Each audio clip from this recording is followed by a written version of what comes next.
Good afternoon, everybody in this hemisphere or this part of the world, but good morning, Joe, in Hong Kong and in that part of the world. I'm Tom Byers, and I'd like to welcome you to the Entrepreneurial Thought Leaders seminar series presented by STVP, which is the Entrepreneurship Center in the School of Engineering, and BASIS, the Business Association of Stanford Entrepreneurial Students. We're so excited today to welcome Joe Tsai to ETL.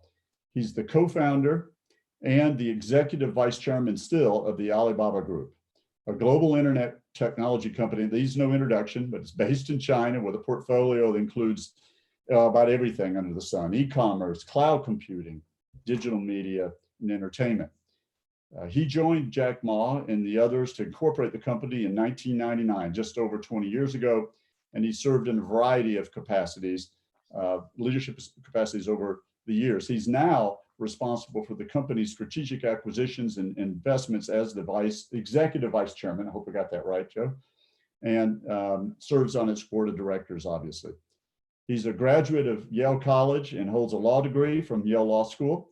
In addition to his role at Alibaba, I'm just as excited that he's an owner of the NBA's Brooklyn Nets and the WNBA's New York Liberty, and is vested in several other sports and sports media companies. You can see all that up on Wikipedia. You know, I had two dreams in life: was to be a college professor and own a sports team. So I got one of them done, but it's great to hang out with somebody who actually got to do that. So we're gonna talk about both of those things. Welcome, Joe, and good morning once again. Good afternoon, Tom. I'm really glad to be here. And I guess for one afternoon, I can be a college professor and speak to the students. Well, absolutely. And come back anytime. We'll always give you this platform. Okay, so let's go. You and I talked about this beforehand and agreed that it'd be fun to do about three different sorts of parts to this, or pastures, as they call it at Harvard Business School. Let's do that. So let's go way back. You're born in Taiwan, went to school at Yale, like I said, but what attracted you back to China initially? Well, Tom, I was working in New York as a lawyer. I started out my career in the law. I come from a family of lawyers. My grandfather was a lawyer. My father was a lawyer. And of course, you mentioned Yale Law School. I really wanted to get away from the law and get into business. So my first exposure when I left the law practice was to get into private equity. And I worked for a small firm in New York. Just by fluke, I got an opportunity to interview with a firm called Investor AB. It's a Swedish company. It's backed up by the Wallenberg family, and they were making investments globally and starting a new area of investment in medical technology, information technology, et cetera. And I was intrigued by the opportunity. Someone I had worked for before in Hong Kong introduced me to the opportunity. So that's how I made my way back to Hong Kong.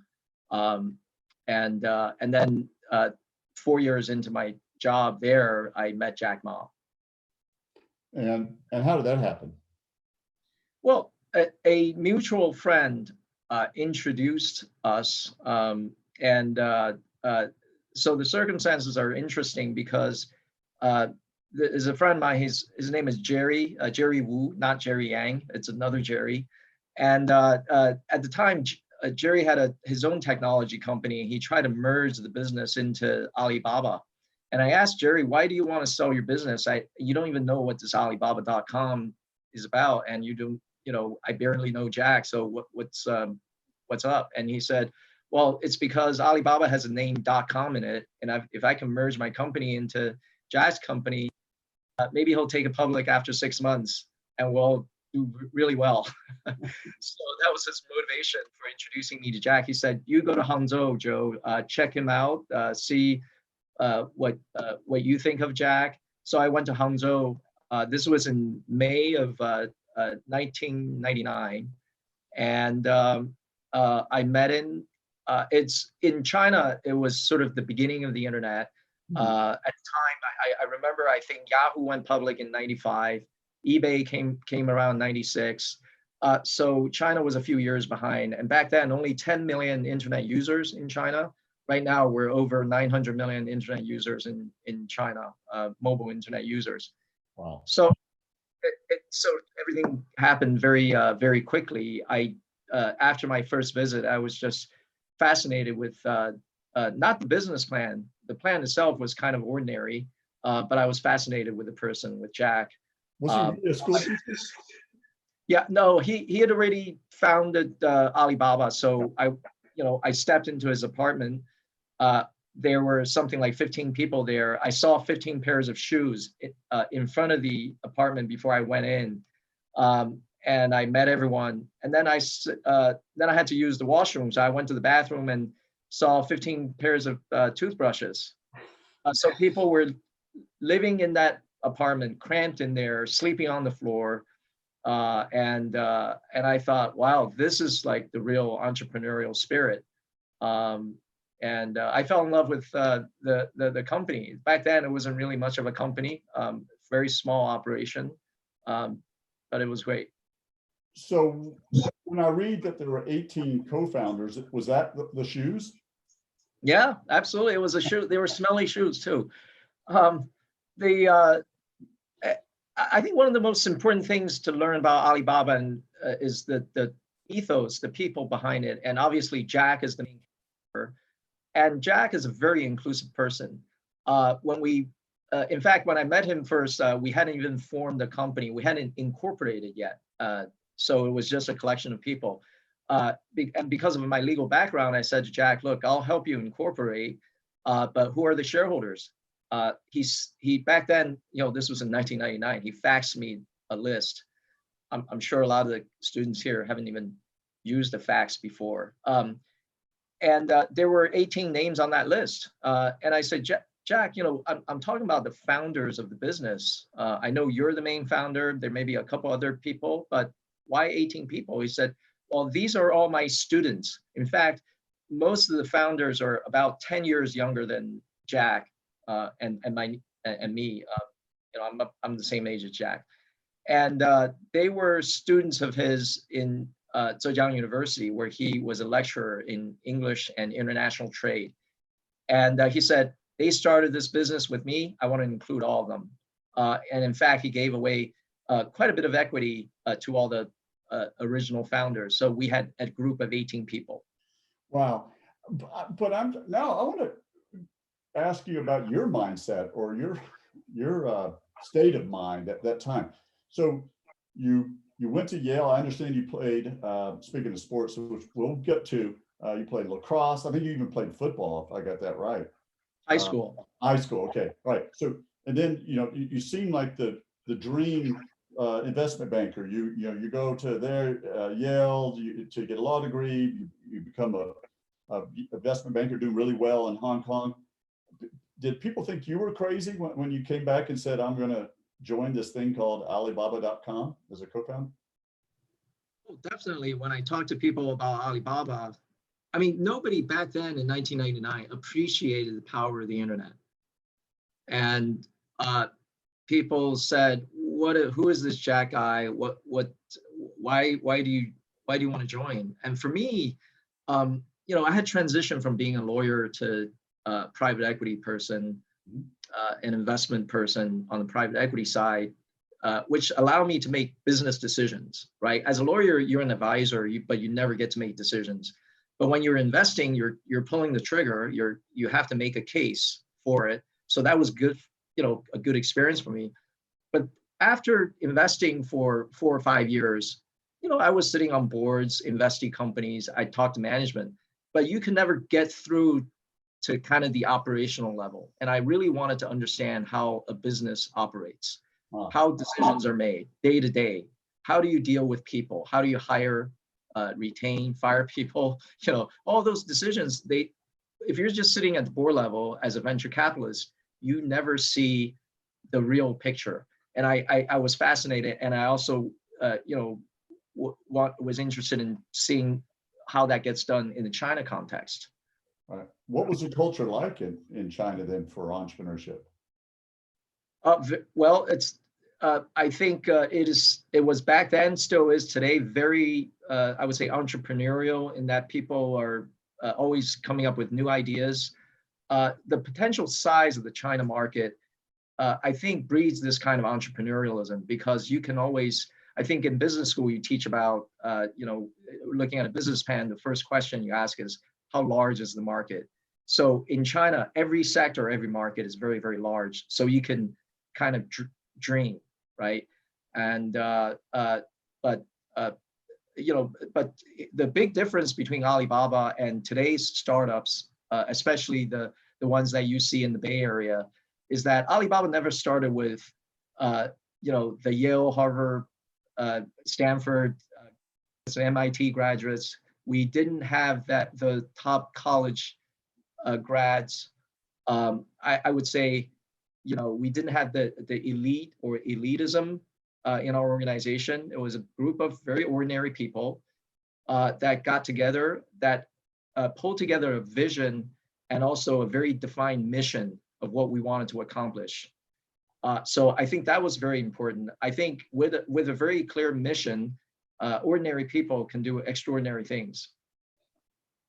Well, that's a really important takeaway that you just mentioned, and I'd like to dive a little deeper. So Alibaba, and to just keep it moving here, over its last 20 years has been incredibly successful by any measure. So what was it that helped the company scale so well? Was it a culture internally, or was it a set of strategic frameworks and decisions, models that you used for such rapid growth? What do you think when you think about the whole 20 years? Yeah, sure. One of the most important things to scaling a business early is to retain a lot of flexibility and delegate responsibility to the frontline managers. And I still remember in the early days of Alibaba, people always say, well, you have different groups doing different things, and they're all sort of run in different directions. And what synergy you need to bring everybody together to generate synergy, because you could have two engineering teams developing the same software, the same applications. But when you're a startup, you have to maintain that kind of flexibility and allow people to run as fast as they can. And I think that's the secret to scaling a business early. But then later on, you need to have more coordination as the company gets bigger. You can generate synergies. You can find room for synergies. I would also maybe almost sort of bring a sort of use numerical sort of milestones. When you have like 200 people, I think the company it has the potential of scaling up very, very fast, and flexibility is more important. But when you get to about 2,000 people in your company, then you need to have management. You need to have a framework for making decisions and look for areas of synergies. Is there a particular story you remember over those 20 years, a moment of truth? I mean, obviously, we're going to end up talking about what life is like now with the pandemic, but looking back, was there a risk, whether it was a major decision or risky decision? Do you remember one where you could share with us story? Sure. And this is sort of the story of how, as you probably know, we have a very big cloud computing business. We're the largest cloud computing business in China, very much like AWS here in the United States. We have about 45% market share in cloud computing. And the origin of that business about over 10 years ago, it was in 2009, was that we had a big debate among the engineers. On the one side was our CTO. On the other side were a very large group of fervent engineers. In fact, our CTO didn't have his own troops support in that particular debate. And the debate was about whether we should develop proprietary technology to scale our business from a data standpoint. So our CTO was advocating proprietary, and then there's a group of open source engineers that wanted to use Hadoop and develop on top of Hadoop. It was the early days of distributed computing. And eventually, the person that settled the debate knew nothing about technology. It's Jack. I still remember the meeting. We were sitting there for 3 hours debating, and I couldn't understand what was going on because I just have a legal training. I didn't learn how to code or anything. So I was listening to this, and then finally Jack kind of closed his eyes. He said, "Let's stop. I've got the answer." So people kind of, and he was sort of sitting at the other end of the table, and people kind of looked at him and said, "Jack, how? I mean, we're having this religious debate on technology path, and for you who doesn't understand any technology, to come in and make a decision for everyone, people were kind of looking at him kind of with a lot of skepticism." So he said, "Well, the decision is we're going to do both. We are going to commit resources to develop our proprietary technology. I don't know if it'll work, but we're also going to keep our open source effort in case we fail. We do both. There's no reason to actually split or pick a path right now at this juncture of the fork." All right. So when you look back, it's a very smart business decision. I mean, fortunately, we had enough capital so we could afford a dual path development. But the lesson learned here is that when you're in the internet business, when things can scale up very fast, your biggest mistake could be opportunity cost. You choose not to do something and you lose the opportunity to pursue a very different path.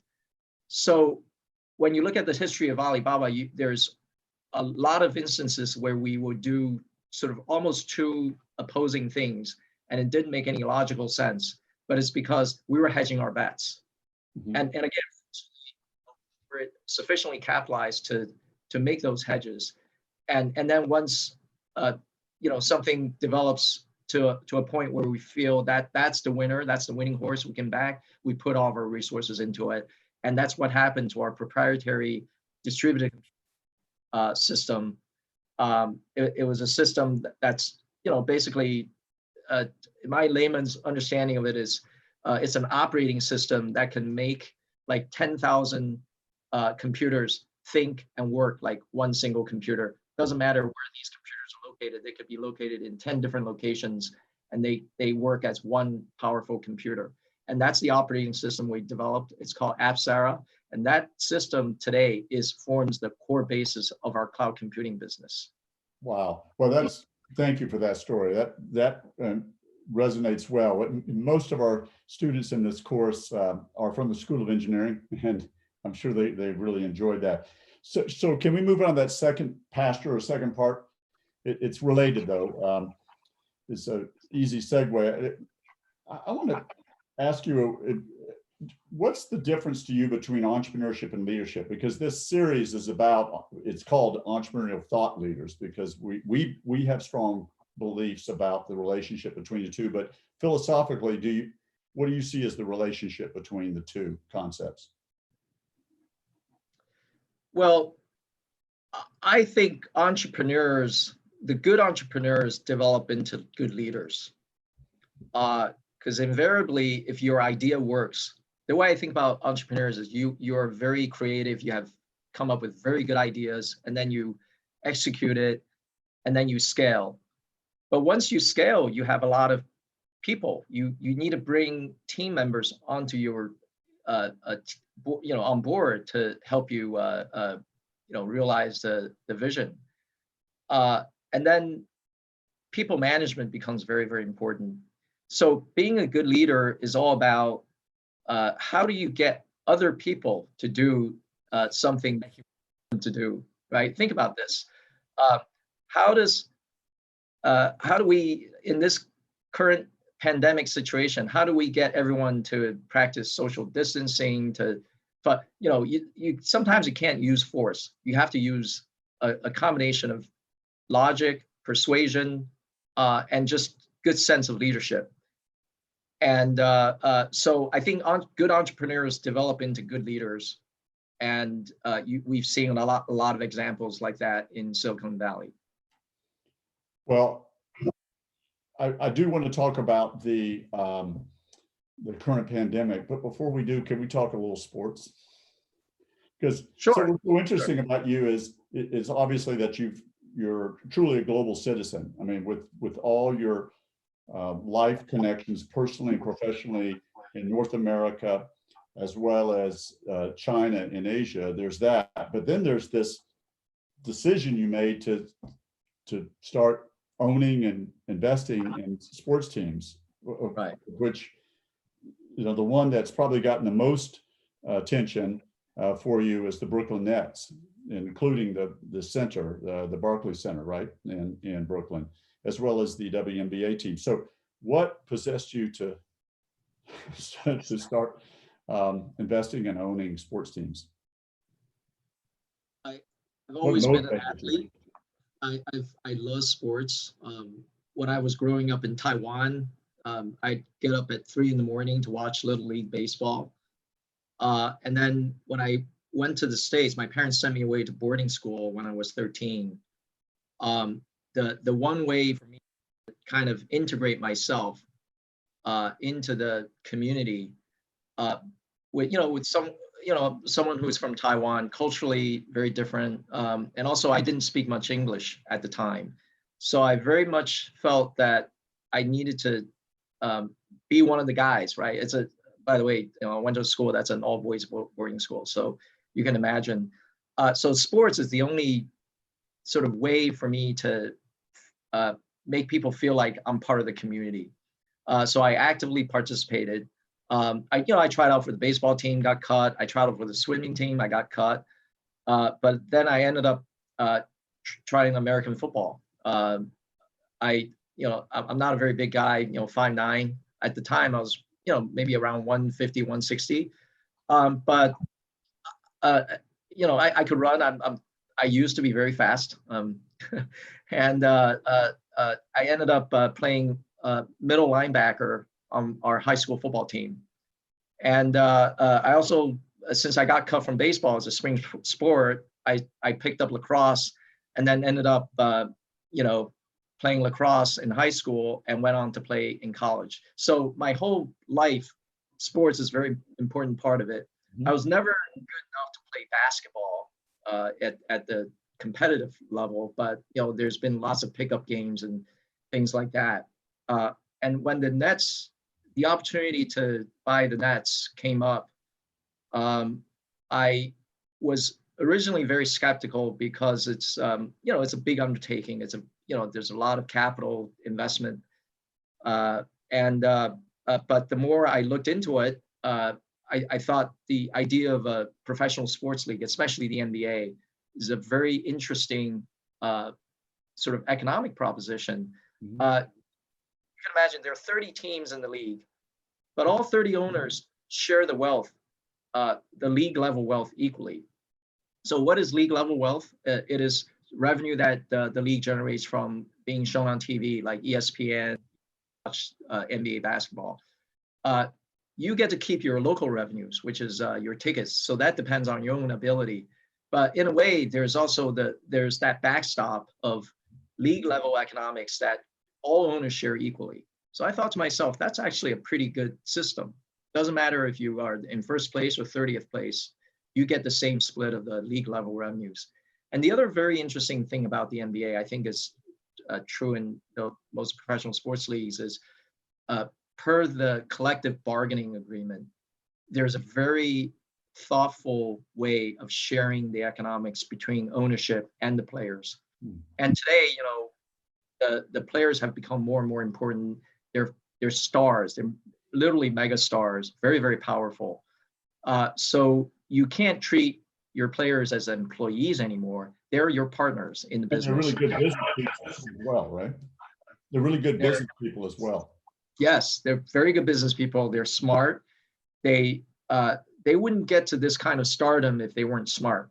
And they're also represented by very, very good business people. So you really need to approach this relationship as a partnership. And if you read the collective bargaining agreement, which is like a 800-page thick tome, there are very detailed provisions on how you share revenue and things like that. So that really attracted me because I analyzed the economics of the league. But the emotional part is it's the Brooklyn Nets. It's New York City. Yeah. I grew up, actually not being a Nets fan. I actually watched Sixers because my high school was in New Jersey near Philly. I was a Sixers fan, and I was a big Dr. J fan. The Sixers had Maurice Cheeks, Bobby Jones, Caldwell Jones, those guys. And you know what I'm talking about, but the kids here don't because they're too young. But the opportunity to own an NBA team, there are only 30 of them, and an NBA team in New York City, it's an opportunity of a lifetime. Sure. If you have the resources to do it, why not? But and so this is what's so interesting is what skills and behaviors, or certainly knowledge, transferred from your years at Alibaba to what you're doing in addition to that now, with owning the Nets and the other ones. Yeah, that's a really interesting question, and I've been thinking about this. What are the skill sets? I think the skill sets of, we're an internet business in Alibaba, so you're developing software, you're launching a product that hopefully hundreds of millions of users will use. Mm-hmm. And then when you come into the sports business, it's all about personal relationships. And it's all about making deals, media deals, sponsorship deals, and things like that. And so I think that's a very different kind of, I would say at Alibaba, we're kind of a direct to consumer business. Whereas when you come into a sports business, a lot of the activities are actually business to business, right? And so you have to really shift your mindset. I think the same principles of leadership and managing people carry over for, just you have to make sure that your employees not only show up because there's a paycheck, they show up to work because they love the culture of the company. Mm-hmm. They understand very clearly what ownership is about. And you have to very clearly communicate those values to your employees. And either they agree with you or they don't. For those that don't, they sort of slowly drop off. But then you'll end up with a very good core group of passionate people that buy into the whole vision. So I saw yesterday, and we were just chatting about it before we went on, that Dr. Fauci, the Dr. Fauci, has said it's going to be tough for the sports teams to operate. I think he said some sports may have to skip this year. So in our transition to talking about COVID, what do you think about that? And how is the NBA making that decision collectively? So one of the beauties of being, we're one individual team, but we're also part of the league. So I'm kind of under a gag order of what I really think and what the NBA should do. But the reality is everybody is still trying to figure things out with the hope that maybe we can reopen the season, the current season, because think about this. If you look at the Los Angeles Lakers or the Milwaukee Bucks, they're in first place when the season got suspended. There's a chance for them to go for the championship. Of course they want to play. The players want to play, the ownership want to play, right? And then there's other teams that are, if you're in 28th place, maybe this season isn't that important.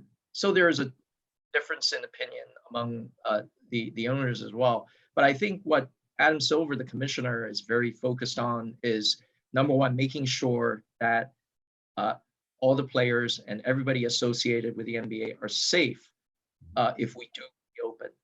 And the safety question is really has to be you have to rely on data. I think Adam has said, look, we're not looking at a date. Setting a target date doesn't make any sense. Let's look at the data. I think one of the most important thing, to Dr. Fauci's point, is you have to have enough tests to be able to test people. One of the most sort of pernicious things about the COVID-19 is you could be asymptomatic and be infectious. So you can, infect other people while you look perfectly healthy. That's a big problem. And without tests to identify those that are contagious, and then we try to isolate them, without a test to do that, it's very difficult to restart and keep everybody safe and healthy. And tracing is going to be important too, as we were chatting about. In fact, you know something about tracing right now. Can you show your bracelet? Sure, of course. So I came back to Hong Kong. I was in the States in Southern California. I came back to Hong Kong on Monday. The rule in Hong Kong is anybody visiting from a foreign country will have to quarantine themselves for 14 days. So I am right now literally under quarantine. I'm sitting in my study, and here's my bracelet. I have to wear this 24/7 because they're worried that you are going to leave your house and they want to have the ability to trace you. So the bracelet is connected to my cell phone by Bluetooth. And if I step out of the house, someone from the health department will call me.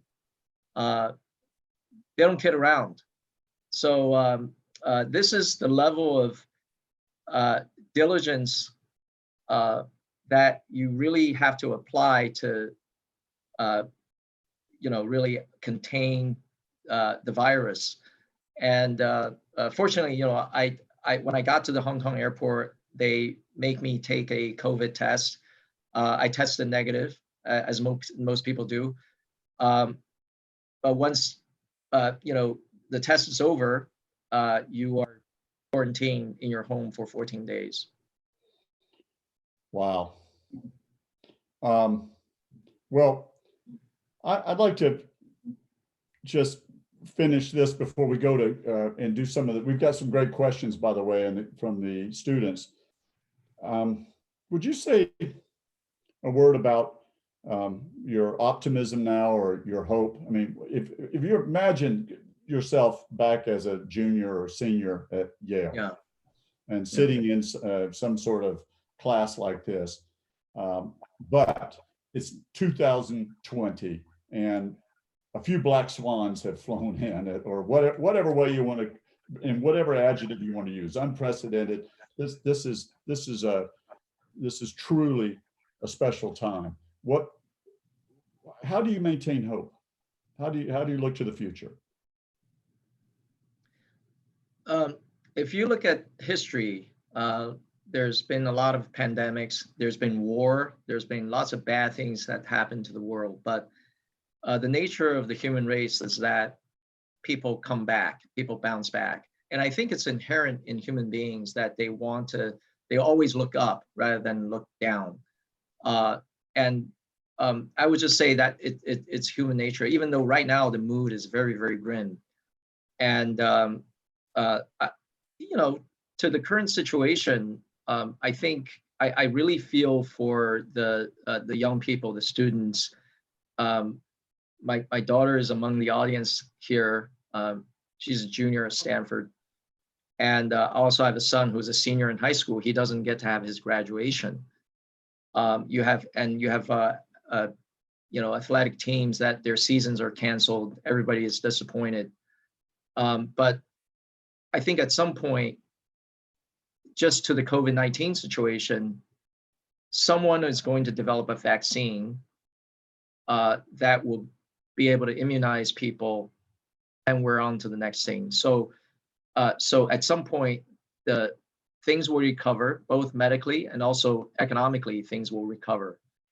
And human ingenuity is such that new business models will emerge. I think right now, what's happened is very, very destructive. Traditional businesses are being destroyed.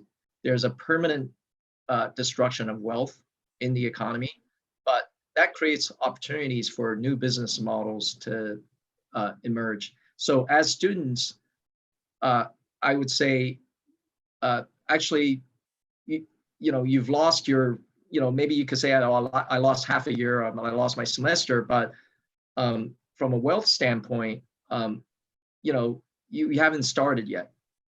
So that's the good thing.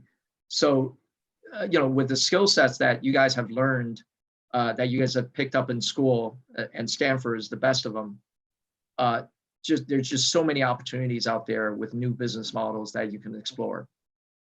And the other thing I wanted to say is, when I talk to my parents and grandparents, they lived through war. My parents grew up in Shanghai. They had to escape mainland China because the communists came in, so they went to Taiwan. And it was a time when I still remember my mom, at the same time as the civil war in China and the communist revolution in China, it was what happened was, at the end of the war with Japan. Japan had occupied big parts of China, and there were bombings.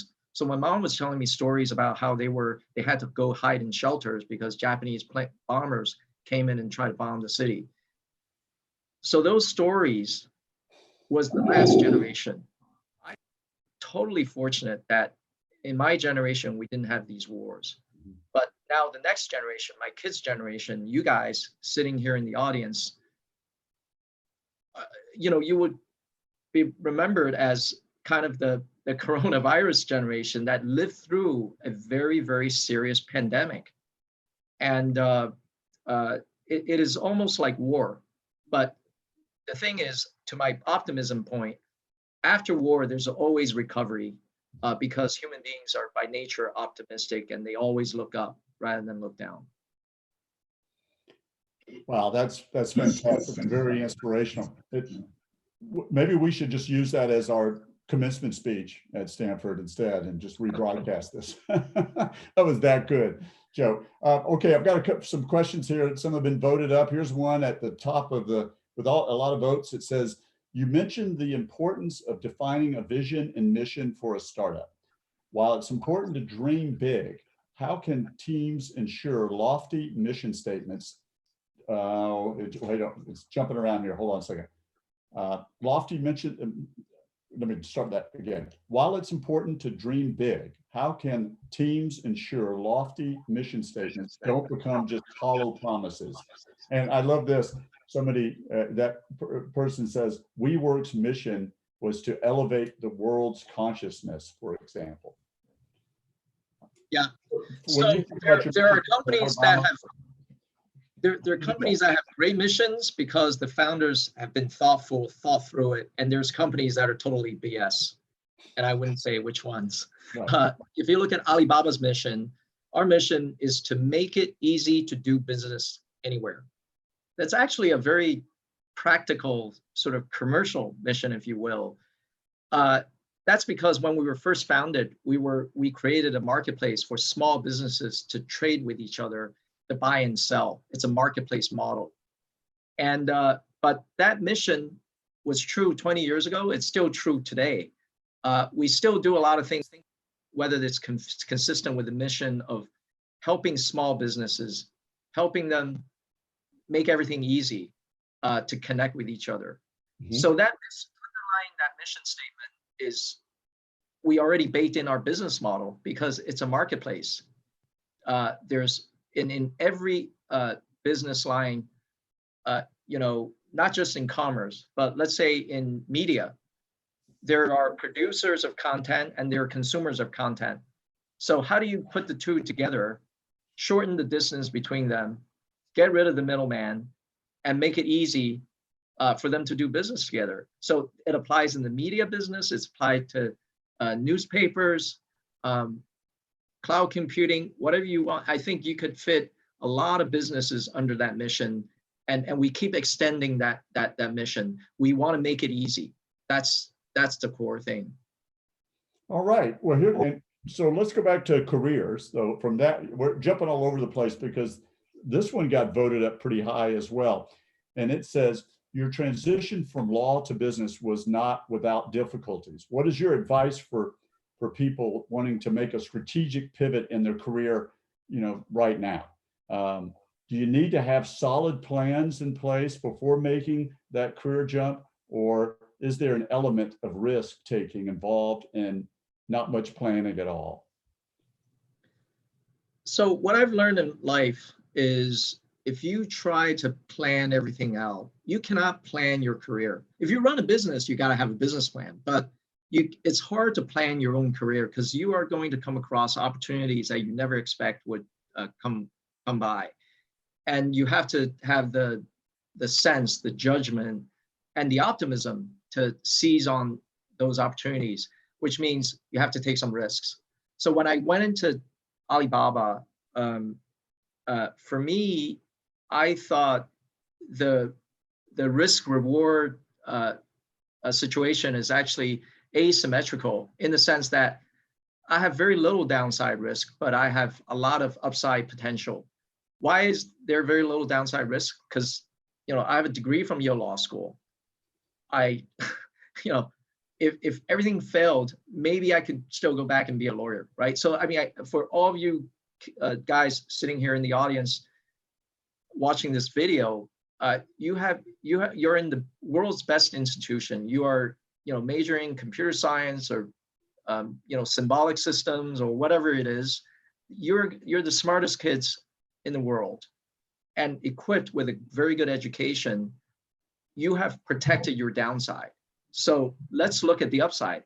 The risk reward is asymmetrical for people in this audience. Unfortunately, not everyone has that asymmetrical situation. And a lot of people, because they have to put their food on the table, support the family, they cannot afford to quit a job with a steady income. But you guys are very, very fortunate. True, and that is great advice. Here's another one, and it's a good one maybe to start our last bend or coming around the last lap here. This is pretty simple. You've accomplished so much in life as we've gone over the last hour. What else do you want to accomplish, either in Alibaba, personally, or beyond? What about your future?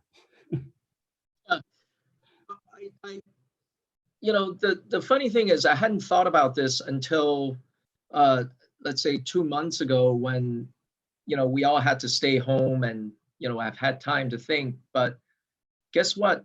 These 2 months, even though the circumstances that created the stay-at-home situation was a bad circumstance, but I've had a really great time just spending time with my family, with my wife and kids, and I realized that it's great. It's been a terrific experience just being with them and being able to sit down at home, have dinner every night. So what I like to do going forward is to sort of rebalance my life a little bit and try to see my kids more, and also obviously here with not just the Brooklyn Nets, but also we own the New York Liberty. I own an indoor lacrosse team called the San Diego Seals in San Diego. Spending more time really digging into the business of sports, and because I'm fanatical about sports, but the business side is fascinating as well. So I like to spend more time there. Well, it's been a thrill to get a chance to chat with you. I just realized you're the third NBA owner that we've had in our classrooms at Stanford, specifically the entrepreneurship classrooms. Steve Ballmer came and talked in this series a few years ago when he was at Microsoft before he bought the Clippers. And of course, Joe Lacob, locally here from the Warriors, has helped us a good bit in talking about his leap from venture capital to owning the Warriors. And of course, any of us around here that are Golden State Warriors fans, we're still sad to see Kevin Durant go to that team that you happen to love so much. But we all love New York. And by the way, I also need to give you a very big shout out for what you and your wife did 4 weeks ago for that city. Thank you. Uh, Thank you.